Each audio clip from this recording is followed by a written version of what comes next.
The Book of Mark, chapter 3. Another time Jesus went into the synagogue, and a man with a shriveled hand was there. Some of them were looking for a reason to accuse Jesus, so they watched him closely to see if he would heal him on the Sabbath. Jesus said to the man with the shriveled hand, "Stand up in front of everyone." Then Jesus asked them, "Which is lawful on the Sabbath? To do good or to do evil? To save life or to kill?" But they remained silent. He looked around at them in anger and, deeply distressed at their stubborn hearts, said to the man, "Stretch out your hand." He stretched it out, and his hand was completely restored. Then the Pharisees went out and began to plot with the Herodians how they might kill Jesus. Jesus withheld with his disciples to the lake, and a large crowd from Galilee followed.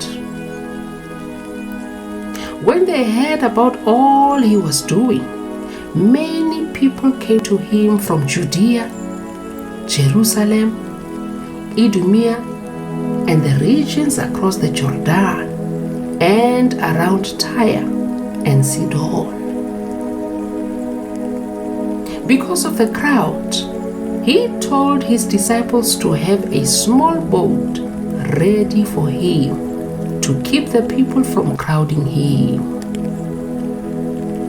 For he had healed many, so that those with diseases were pushing forward to touch him. Whenever the impure spirits saw him, they fell down before him and cried out, "You are the Son of God."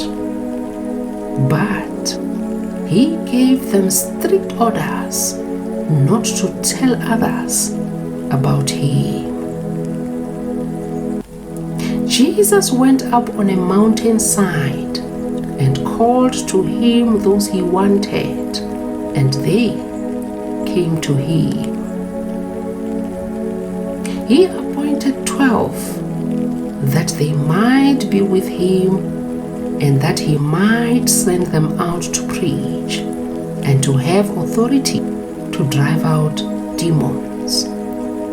These are the 12 he appointed: Simon, to whom he gave the name Peter; James, son of Zebedee, and his brother John. To them he gave the name Boanerges, which means sons of thunder;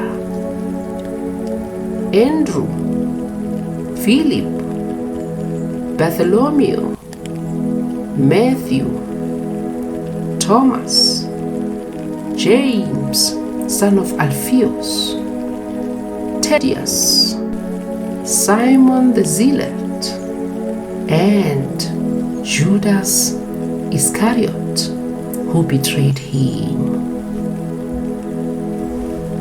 Then Jesus entered a house, and again a crowd gathered, so that he and his disciples were not even able to eat. When his family heard about this, they went to take charge of him, for they said, "He is out of his mind."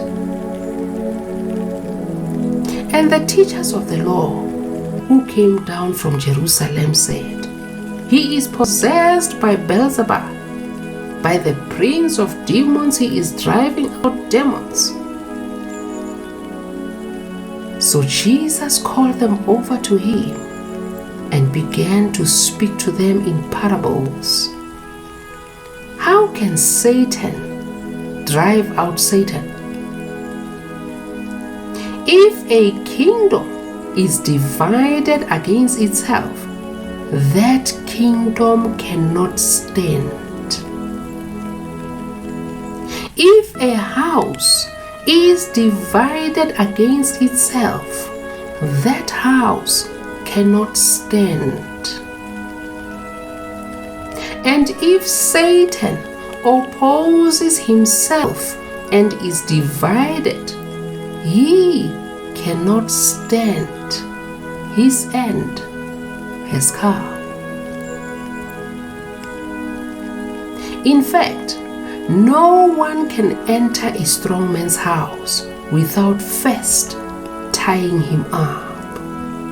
Then he can plunder the strong man's house. Truly, I tell you, people can be forgiven all their sins and every slander they utter.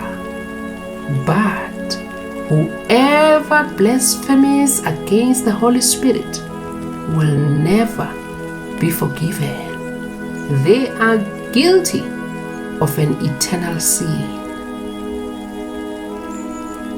He said this because they were saying he has an impure spirit. Then Jesus' mother and brothers arrived. Standing outside, they sent someone in to call him. A crowd was sitting around him, and they told him, "Your mother and brothers are outside looking for you." "Who are my mother and my brothers?" he asked. Then he looked at those seated in a circle around him and said, "Here are my mother and my brothers. Whoever does God's will is my brother and sister and mother."